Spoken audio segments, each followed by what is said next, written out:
Hello students, चलिए हम start करें हमारा सब्जेक्ट इकोनॉमिक्स। और फर्स्ट चैप्टर हम कंप्लीट कर चुके। आज हम एक नया चैप्टर स्टार्ट करने जा रहे हैं जो आपको इंटरेस्टिंग लगेगा।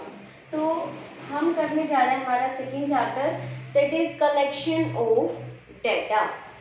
डेटा को किस तरह से कलेक्ट किया जाएगा, क्या मेथड्स है डाटा कलेक्ट करने के, क्या क्या सोर्सेज है, तो इन सब बातों के बारे में हम पढ़ेंगे।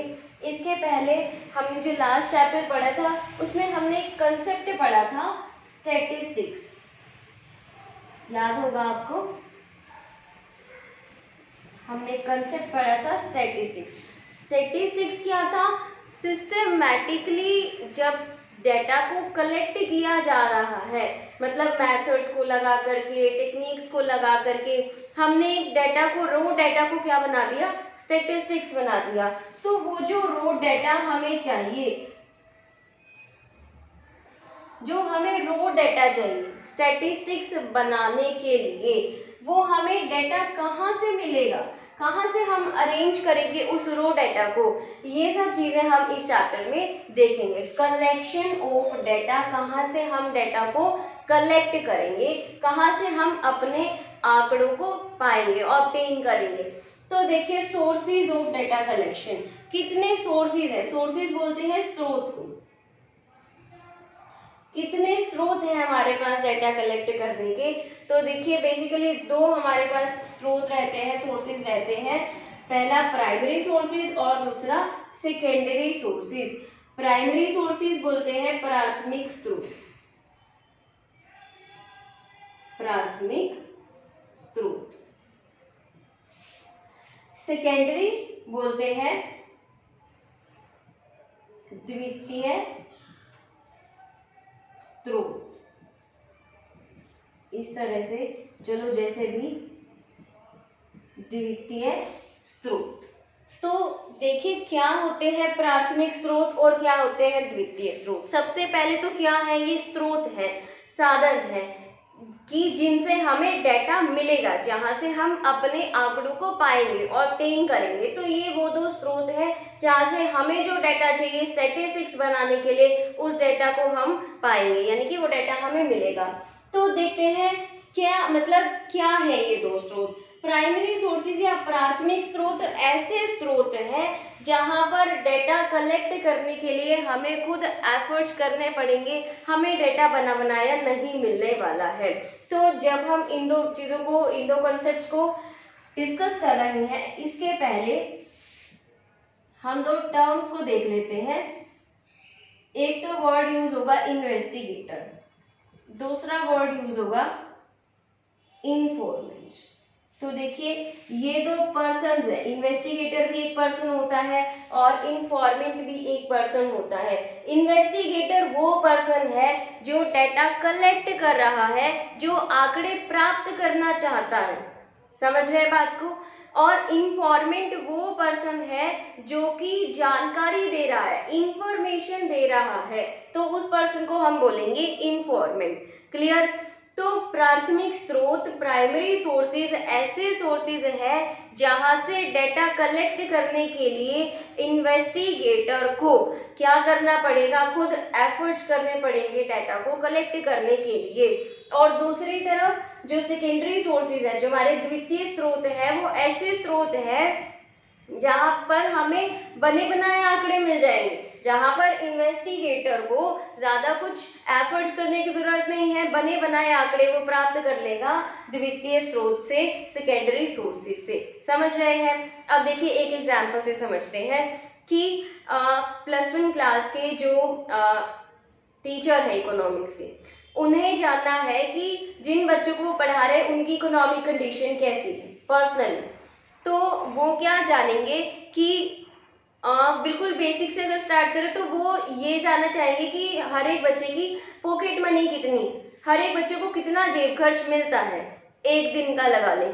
तो अगर वो टीचर खुद एक एक बच्चे से जो पॉकेट मनी है वो पूछ रहे हैं, अगर क्लास में 50 बच्चे हैं, 50 के 50 बच्चों से पूछा जाए कि तुम्हें कितनी जेब खर्च मिलता है, तुम्हें कितना जेब खर्च मिलता है, तुम्हें कितना जेब खर्च मिलता है, तो वो जो डाटा कलेक्ट किया इन्वेस्टर ने इन्फॉर्मेंट से, समझ रहे हैं आप बात को, इन्वेस्टर वो टीचर जिन्हें डाटा चाहिए था, ठीक है, और इन्फॉर्मेंट जिससे इंफॉर्मेशन प्राप्त हुई, जिससे जानकारी मिली, बच्चे 50 के 50 बच्चे जिनसे इंफॉर्मेशन अलग अलग ली गई। तो जब इन्वेस्टिगेटर ने खुद एफर्ट्स किए, और कहीं पर डाटा रखा हुआ था क्या, जहां पर उन 50 बच्चों की जो पॉकेट मनी है, जो पॉकेट अलाउंस है, कहीं रिकॉर्ड था उसका, अगर नहीं था रिकॉर्ड, इन्वेस्टिगेटर ने खुद एफर्ट्स करके खुद उस डाटा को कलेक्ट किया, तो वो क्या कहलाएगा, हमारा प्राथमिक स्रोत कहलाएगा। देखिए, collection of data from its sources of origin, data collect किया from its sources of origin, मतलब कि ऐसे स्रोत से जहां से डाटा की क्या हुई है, उत्पत्ति हुई है, मतलब जहां से डाटा एक्चुअली जनरेट हुआ, फ्रॉम इट्स ओरिजिन, जहां से स्टार्टिंग पॉइंट है, वहां से इन्वेस्टिगेटर ने डाटा को कलेक्ट करना स्टार्ट किया, वहां से डाटा कलेक्ट किया, तो उसी क्या बोलेंगे हम, प्राइमरी सोर्सेज बोलेंगे। ठीक है, अगर पॉकेट अलाउंस एक एक बच्चे से पूछा कि बताओ तुम्हारा पॉकेट मनी कितना, तुम्हारा पॉकेट मनी कितना, तो इस तरह से अगर डाटा कलेक्ट किया तो हम बोलेंगे कि data is collected from primary sources, प्राथमिक स्रोत से डाटा कलेक्ट किया है, आंकड़े प्राप्त किए हैं। लेकिन अगर स्कूल में पहले से उन 50 बच्चों के जो पॉकेट अलाउंस है उनका रिकॉर्ड रखा था, ठीक है, तो स्कूल एक एक बच्चे से पूछने की क्या जरूरत है, अगर स्कूल में रिकॉर्ड रखा है तो डायरेक्टली स्कूल से ही रिकॉर्ड मिल जाएगा, वहीं से ही प्राप्त कर लेंगे, तो बने बनाए आंकड़े प्राप्त कर लिए, तो उसे बोलेंगे सेकेंडरी सोर्सेज। तो देखते हैं सेकेंडरी सोर्सेज के बारे में भी। Obtaining the data from any agency or institution, data obtain किया, प्राप्त किया, आंकड़े को प्राप्त किया गया कहाँ से, किसी एजेंसी या इंस्टीट्यूशन से, where the data is already in existence, जहाँ पर डाटा ऑलरेडी एग्जिस्ट करता है, ऑलरेडी वहाँ पर डाटा रखा हुआ है, किसी एजेंसी में या इंस्टीट्यूशन में, वहाँ से डाटा को प्राप्त कर लिया, आंकड़े डायरेक्टली प्राप्त कर लिए, तो वो क्या कहलाएंगे, हमारे द्वितीय स्रोत कहलाएंगे, सेकेंडरी सोर्सेज कहलाएंगे। This means required data is already available, इसका मतलब क्या हुआ कि जो डाटा चाहिए था, रिक्वायर्ड मतलब चाहिए था, वो ऑलरेडी अवेलेबल है, ठीक है, बस क्या करना है, डाटा को ऑब्टेन करना है, आंकड़े को प्राप्त करना है। सेकेंडरी सोर्सेज क्लियर हुए, बना बनाया डाटा रखा है ऑलरेडी, जिस डाटा की हमें जरूरत है, जो आंकड़े हमें चाहिए अपने किसी उद्देश्य को पूरा करने के लिए, वो आंकड़े पहले से ही उपलब्ध है, तो हम उन उपलब्ध आंकड़ों को ही यूज कर लेंगे अपने उद्देश्य की प्राप्ति के लिए, अपने उद्देश्य को पूरा करने के लिए। तो वो जो हमें बना बनाया डाटा मिल गया, उस स्रोत को क्या बोलेंगे, सेकेंडरी सोर्सेज या फिर द्वितीय स्रोत। फिर से आते हैं प्राइमरी सोर्सेज पर, प्राथमिक स्रोत पर, कि जहां पर इन्वेस्टिगेटर ने डाटा कलेक्ट किया from the sources of origin, कि जहां से डाटा एक्चुअली अराइज हो रहा है, जनरेट, जहां से डाटा की उत्पत्ति हुई, वहां से डाटा को कलेक्ट किया गया। It offers you first hand quantitative information, ये ऑफर करता है फर्स्ट हैंड क्वांटिटेटिव इंफॉर्मेशन, ऐसे डाटा को जो पहले से कहीं पर भी रखा नहीं था, अवेलेबल नहीं था, पहली बार उस आंकड़े को प्राप्त किया गया। क्वांटिटेटिव इंफॉर्मेशन, अब स्टैटिस्टिक्स है तो जो भी इंफॉर्मेशन जानकारी ले रहे हैं वो कैसे होगी, क्वांटिटेटिव। क्वांटिटेटिव पढ़ा था हमने, नंबर की फॉर्म में होगी, जिसे हम नंबर की फॉर्म में मेजर कर सकते हैं।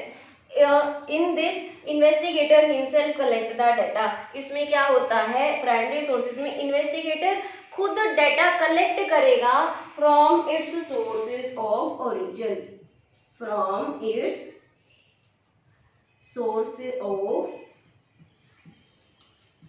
ओरिजिन। इन्वेस्टिगेटर खुद कहां से डाटा कलेक्ट करेगा, जहां से उस डाटा की उत्पत्ति हो रही है, जहां से वो डाटा एक्चुअली यानी कि स्टार्ट हो रहा है, स्टार्टिंग पॉइंट है, जो समझ रहे हैं बात को।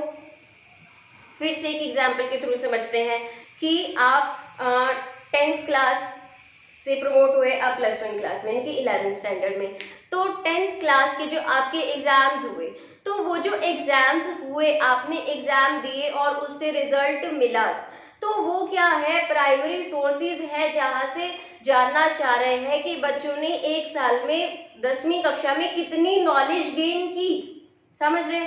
और अब आप +1 में हुए, +1 आधी बीत गई, आपके जो टीचर है वो चेंज हो गए, नए टीचर आए आपको पढ़ाने के लिए, वो जानना चाहते हैं कि आपका मतलब जो पिछली क्लास में क्या परफॉर्मेंस रहा, क्या रिजल्ट रहा।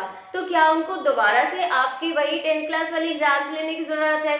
नहीं, क्योंकि आपका जो 10th क्लास का रिजल्ट, उसका रिकॉर्ड ऑलरेडी स्कूल में रखा है, तो बना बनाया डाटा अवेलेबल हो गया, दैट इज सेकेंडरी सोर्सेज। और अगर डाटा कलेक्ट किया गया from the sources of origin, that are primary sources, आपके एग्जामिनेशन हुए, उससे आपका रिजल्ट निकाला गया, देखा गया कि this is your performance of class 10th, तो वो क्या हुए, हमारे प्राइमरी सोर्सेज हुए। समझ में आ रहा होगा। तो ये थे हमारे प्राइमरी सोर्सेज और सेकेंडरी सोर्सेज। अब हम देखते हैं कि प्राइमरी डाटा क्या होता है और सेकेंडरी डाटा क्या होता है। हाँ जी, तो अब हम देखते हैं टाइप्स ऑफ डाटा।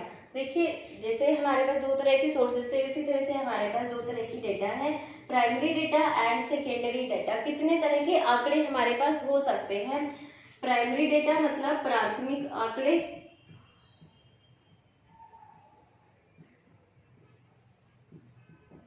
और सेकेंडरी डाटा मतलब द्वितीय आंकड़े।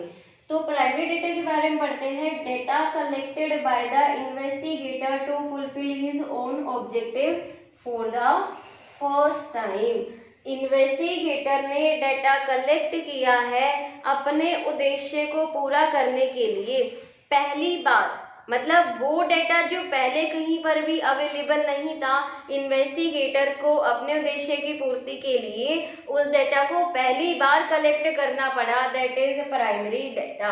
जो पहले कहीं भी अवेलेबल नहीं था, उस तरह की इंफॉर्मेशन पहले कहीं पर भी किसी भी एजेंसी के पास, किसी भी इंस्टीट्यूशन के पास नहीं रखी थी। अब इन्वेस्टिगेटर ने खुद उस डेटा को कलेक्ट किया है from it source of origin, मतलब जहाँ से वो डेटा, वो इंफॉर्मेशन एक्चुअली निकल करके आएगी, एक्चुअली अराइज हो रही है, उससे वहां से डेटा को इन्वेस्टिगेटर ने कलेक्ट किया। Primary data are original. Primary data कैसे होते हैं? ओरिजिनल होते हैं, that provide first hand information. सबसे पहले तो primary data provide first hand information, ऐसी इंफॉर्मेशन जो पहले कहीं पर भी अवेलेबल नहीं थी, अब पहली बार उस इंफॉर्मेशन को कलेक्ट किया जा रहा है, ठीक है। तो ऐसे आंकड़े हमारे प्राथमिक आंकड़े कहलाएंगे। दूसरा इन्होंने बोला प्राइमरी डेटा आर ओरिजिनल, जो प्राथमिक आंकड़े हैं वो ओरिजिनल होते हैं, वास्तविक होते हैं, मतलब कि जो उद्देश्य एक्चुअली है इन्वेस्टिगेटर का, उसी उद्देश्य की प्राप्ति के लिए ही डेटा को कलेक्ट किया जा रहा है, उसका अलग से और कोई उद्देश्य नहीं है। इंफॉर्मेशन कलेक्ट करने का अन्य कोई उद्देश्य नहीं है। जो इन्वेस्टिगेटर का उद्देश्य, उसी उद्देश्य की प्राप्ति के लिए ही जो इंफॉर्मेशन है वो कलेक्ट की जा रही है, जानकारी प्राप्त की जा रही है, तो इसीलिए उन्हें बोला जाता है ओरिजिनल डेटा। अब हम देखते हैं secondary data. Secondary data are those which are already in existence, जो पहले से ही अवेलेबल है, पहले से ही एग्जिस्ट करते हैं, कहीं वो डेटा रखा हुआ है जहाँ से प्राप्त किया जा सकता है। That was collected for some other person. अब देखिए, secondary data are those which are already in existence, जो पहले से ही एग्जिस्टेंस में है, दैट वॉज कलेक्टेड, जो पहले कलेक्ट किए गए थे, प्राप्त किए गए थे, फॉर सम अदर पर्पस। अब देखिए कि ऐसा डाटा है जो अभी कलेक्ट करने की जरूरत नहीं है, बना बनाया डाटा रखा है, बने बनाए आंकड़े हमें उपलब्ध हैं, अवेलेबल हैं, तो जरूरी है कि क्या वो डाटा हमारे लिए ही कलेक्ट किए गए हो, क्या उन आंकड़ों को हमारे उद्देश्य की प्राप्त पूर्ति के लिए ही कलेक्ट किया गया हो? जी नहीं, बिल्कुल भी नहीं। वो डाटा अगर पहले किसी ने कलेक्ट किया था तो अपने उद्देश्य को पूरा करने के लिए, समझ रहे बात को, लेकिन अब जो डाटा हमें अवेलेबल है, क्या वो हमारे उद्देश्य के लिए ही है? जी नहीं, हमारा उद्देश्य तो कुछ और है और पहले उस डाटा को कलेक्ट किया गया किसी और का उद्देश्य पूरा करने के लिए, तो इसीलिए बोला जाता है कि ये जो डाटा है ये ओरिजिनल नहीं होते हैं, पहले से बने बनाए रखे हैं, या ये बात सही है, लेकिन पहले जब उस डेटा को कलेक्ट किया गया तो उद्देश्य कुछ और था, अब जो डेटा चाहिए उसका उद्देश्य कुछ और हो सकता है।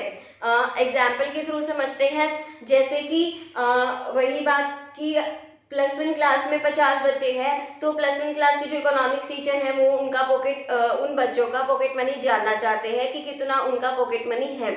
तो अगर वो डेटा ऑलरेडी स्कूल के पास रखा है तो जरूरी तो नहीं है ना कि स्कूल ने भी उसी पर्पस के लिए डाटा को कलेक्ट किया हो जो पर्पस अभी इकोनॉमिक्स की टीचर का है। हो सकता है कि स्कूल का जो पर्पस रहा होगा डाटा को कलेक्ट करने का वो ये रहा होगा कि मतलब कितना जो फीस स्ट्रक्चर है अलग अलग इकोनॉमिक क्लास के लिए ये रखा जाए। हो सकता है स्कूल ने इस वजह से डाटा को कलेक्ट किया हो कि हो सकता है कि हमारे जो स्कूल फीस चार्ज कर रहे हैं वो 3 क्लासेस में बटे हैं कि जो इस लेवल में बच्चे आएंगे, जो इस ग्रेड में बच्चे आएंगे उनका फीस स्ट्रक्चर ये रहेगा, नेक्स्ट लेवल में नेक्स्ट ग्रेड में जो बच्चे आएंगे उनका फीस स्ट्रक्चर ये रहेगा, और नेक्स्ट सी ग्रेड में जो बच्चे आएंगे उनका फीस स्ट्रक्चर ये रहेगा। तो स्कूल का पर्पस क्या था? पॉकेट मनी जानने का कि बच्चों का इकोनॉमिक कंडीशन कैसा है, फीस स्ट्रक्चर, जिससे कि फीस स्ट्रक्चर बनाया जा सके। स्कूल का पर्पस क्या था? To prepare fees structure of school, ये पर्पस था। लेकिन जो इकोनॉमिक्स टीचर है उनका पर्पस स्कूल के पर्पस से अलग है, ठीक है। तो ऐसे में जो डेटा अवेलेबल है वो स्कूल टीचर के उद्देश्य को पूरा करने के लिए प्राप्त नहीं किया गया था, उसका उद्देश्य कुछ और ही था। समझ रहे बात को? फिर से देखते हैं, secondary data are those which are already in existence, जो पहले से ही एग्जिस्टेंस में है, एग्जिस्ट करता है, अवेलेबल है। That was collected for some other purpose, जिसे कलेक्ट किया गया था किसी अन्य उद्देश्य की पूर्ति के लिए। Now that data is used to fulfil the current purpose of investigator, अभी उसी डेटा को इन्वेस्टिगेटर यूज करेगा अपने उद्देश्य को पूरा करने के लिए। समझ में आई बात? प्राइमरी डेटा ऐसे प्राथमिक आंकड़े, ऐसे आंकड़े जो पहले कहीं उपलब्ध नहीं है, इन्वेस्टिगेटर को खुद उन्हें कलेक्ट करना पड़ेगा, खुद एफर्ट्स करने पड़ेंगे डाटा को कलेक्ट करने के लिए, जानकारी को लेने के लिए, आंकड़ों को प्राप्त करने के लिए। प्राइमरी डाटा को ओरिजिनल डाटा कहते हैं क्योंकि प्राइमरी डाटा कलेक्ट किए जा रहे इन्वेस्टर के द्वारा, इन्वेस्टर के अपने उद्देश्य की पूर्ति, इन्वेस्टिगेटर के अपने उद्देश्य की पूर्ति के लिए। क्लियर? और इनसे जो इन्फॉर्मेशन मिलती है वो फर्स्ट हैंड इन्फॉर्मेशन मिलती है जो पहले कहीं भी उपलब्ध नहीं है। अब सेकेंडरी डेटा क्या है? पहली बार ऐसे आंकड़े जो पहले कहीं उपलब्ध हैं, अब वही डाटा जो बने बनाए डाटा है, आंकड़े हैं, उन्हीं को ही यूज किया जा रहा है इन्वेस्टिगेटर के द्वारा। अब देखिए यहाँ पर हम डिफरेंस देखते हैं। जब स्कूल ने बच्चों की इकोनॉमिक कंडीशन जानने के लिए आंकड़े इकट्ठा किए तब वो कैसे आंकड़े थे? प्राथमिक आंकड़े थे, क्योंकि उससे पहले वो आंकड़े उपलब्ध नहीं थे। और दूसरी बात, स्कूल का अपना उद्देश्य पूरा करने के लिए उन आंकड़ों को उपलब्ध कराया गया, यानी कि इकट्ठा किया गया, तब वो प्राइमरी डेटा थे, प्राथमिक आंकड़े थे।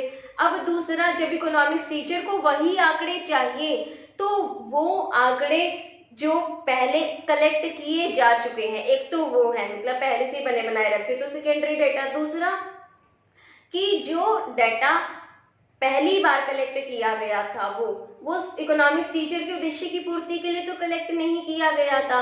अब इकोनॉमिक्स टीचर का जो उद्देश्य है वो कुछ और हो सकता है, तो ये बोला जाता है प्राइमरी डेटा ओरिजिनल है, जिन्हें इन्वेस्टिगेटर के खुद के उद्देश्य की पूर्ति के लिए प्राप्त किया गया। सेकेंडरी डेटा जो होते हैं, द्वितीय आंकड़े जो होते हैं, वो ओरिजिनल नहीं होते हैं, क्योंकि उन्हें जब कलेक्ट किया गया तो इन्वेस्टिगेटर के उद्देश्य की पूर्ति के लिए कलेक्ट नहीं किया गया था। समझ रहे बात को? कि पहले किसी और उद्देश्य से उस डेटा को कलेक्ट किया गया था, अब जो बने बनाए डेटा है वो किसी और उद्देश्य के लिए यूज किए जा रहे हैं, और ये जो हमें इंफॉर्मेशन देते हैं सेकंड हैंड इंफॉर्मेशन देते हैं, मतलब कि सेकेंडरी जो डेटा है इनसे जो हमें इंफॉर्मेशन मिली वो ऑलरेडी एग्जिस्ट करती थी, ऑलरेडी अवेलेबल है। तो प्राइमरी डेटा और सेकेंडरी डेटा समझ में आया, प्राइमरी सोर्सेज और सेकेंडरी सोर्सेज समझ में आया। अब हम देखते हैं difference between primary data and secondary data.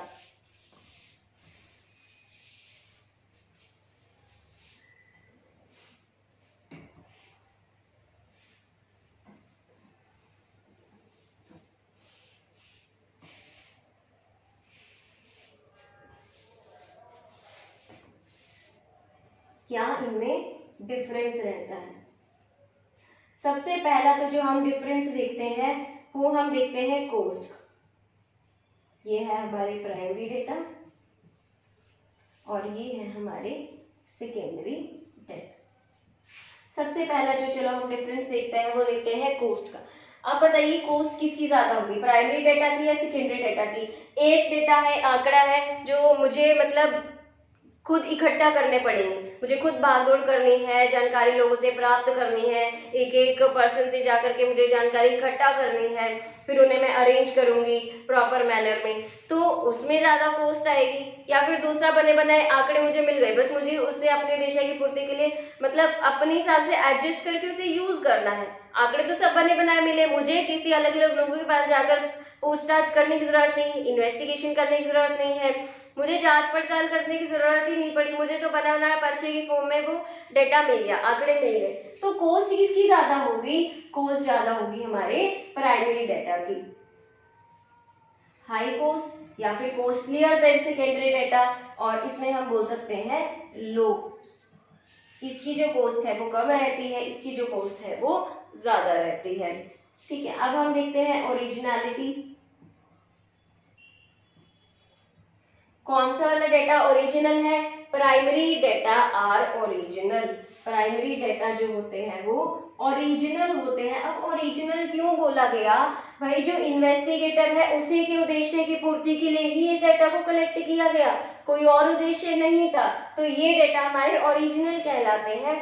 और ये डेटा हमारे जो होते हैं वो ओरिजिनल नहीं होते, secondary data are not original. क्यों ओरिजिनल नहीं होते, अब यहाँ पर जो इन्वेस्टिगेटर है, सोचो मुझे बना बनाया डाटा मिल गया, तो मुझे जो डाटा मिला वो ओरिजिनल है मेरे लिए नहीं। क्यों, क्योंकि जब उसे किसी के द्वारा इकट्ठा किया गया था, मेरे उद्देश्य को ध्यान में नहीं रखा गया था कि मुझे डाटा को किस फॉर्म में चाहिए, नहीं रखा गया था इस बात को ध्यान में। अब मुझे अपनी तरह मतलब अपने हिसाब से उस डाटा को एडजस्ट करना पड़ेगा।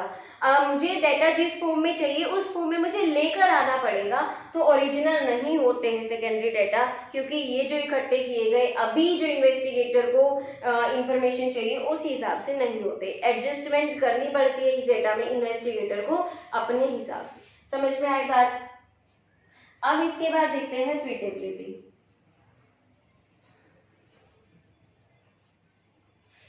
देखिए प्राइमरी डेटा में हम क्या देखेंगे कि जो हमें डेटा मिले वो हमारी रिक्वायरमेंट को सूट करते हैं, हमारी ज़रूरत के अकॉर्डिंग हमें इंफॉर्मेशन मिली है। क्यों भाई, अभी मुझे आंकड़े चाहिए, मुझे कोई इंफॉर्मेशन चाहिए, तो मैं लोगों के पास जा जाकर छानबीन कर रही हूँ, जांच पड़ताल कर रही हूँ। ठीक है, तो जो मैं जांच पड़ताल कर रही हूँ वो मैं किसी दूसरे के अकॉर्डिंग करूँगी क्या, नहीं। मुझे डाटा चाहिए तो मैं अपने हिसाब से जिस तरह की इंफॉर्मेशन मुझे चाहिए अपने उद्देश्य को पूरा करने के लिए मैं उसी तरह की इंफॉर्मेशन को कलेक्ट करूंगी।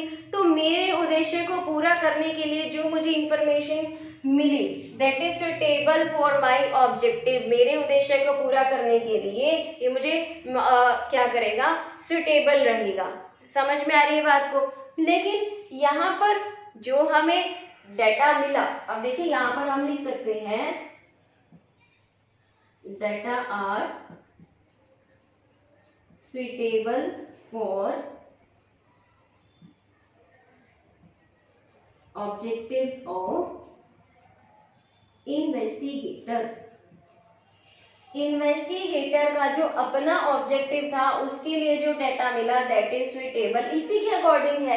मैं अपने उद्देश्य को पूरा करने के लिए अपने हिसाब से इंफॉर्मेशन कलेक्ट कर रही हूँ, अपने हिसाब से डाटा को तैयार कर रही हूँ, तो that data is suitable for my objective, मेरे उद्देश्य के लिए बिल्कुल ही सुटेबल है। क्लियर। अब सेकेंडरी डाटा के बारे में देखें तो जो सेकेंडरी डाटा मिला that is not suitable for the objectives of investigator. क्यों, अगर मुझे डाटा बना बनाया मिल गया तो मेरे ऑब्जेक्टिव्स के अकॉर्डिंग थोड़ी होगा, मेरे ऑब्जेक्टिव्स को सूट नहीं करेगा, मुझे अपने हिसाब से उस डाटा में एडजस्टमेंट करना पड़ेगा ताकि मेरा जो उद्देश्य है वो क्या हो सके, पूरा हो सके।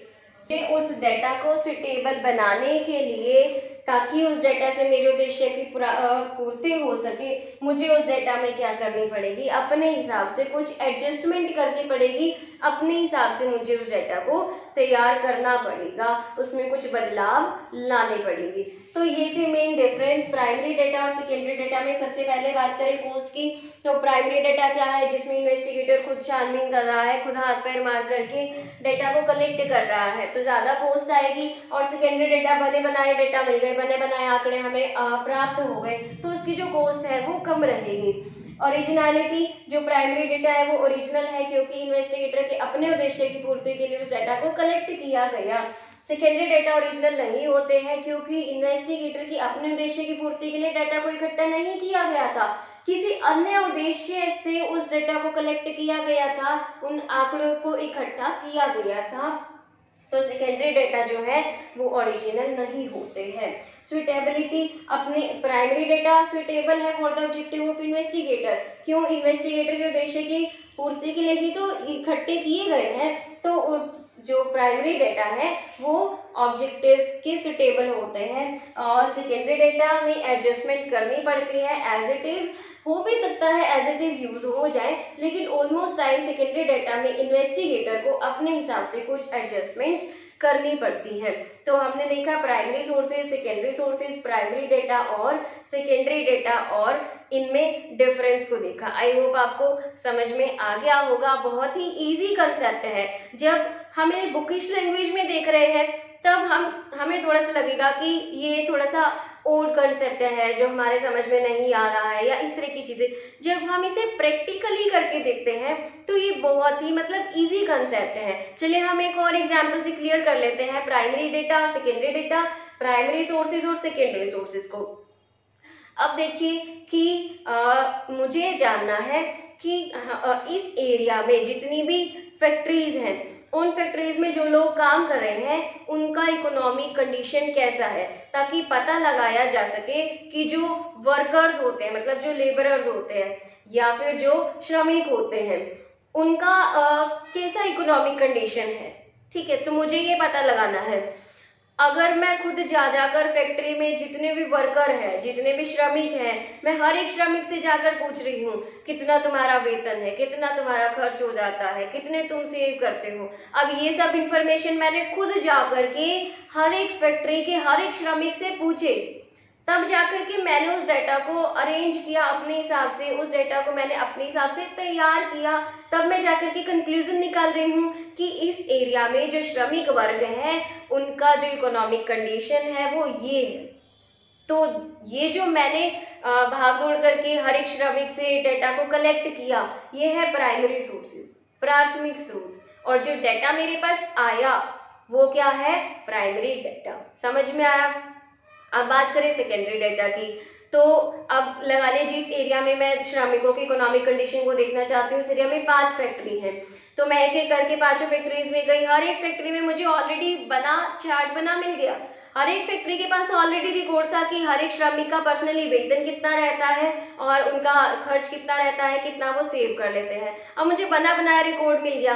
5 फैक्ट्री से मैंने बने बनाए रिकॉर्ड को लिया और उसे मैंने अपने हिसाब से एडजस्ट किया और अपना कंक्लूजन निकाल लिया। तो वो जो मुझे बना बनाया रिकॉर्ड मिला फैक्ट्री से, क्या है, सेकेंडरी सोर्सेज है, द्वितीय स्रोत है। और वो जो डेटा को मैंने बनाया वो कैसा डेटा है, सेकेंडरी डेटा है। मतलब जो मुझे बना बनाया रिकॉर्ड मिला वो क्या है, सेकेंडरी डेटा है, द्वितीय आंकड़े हैं।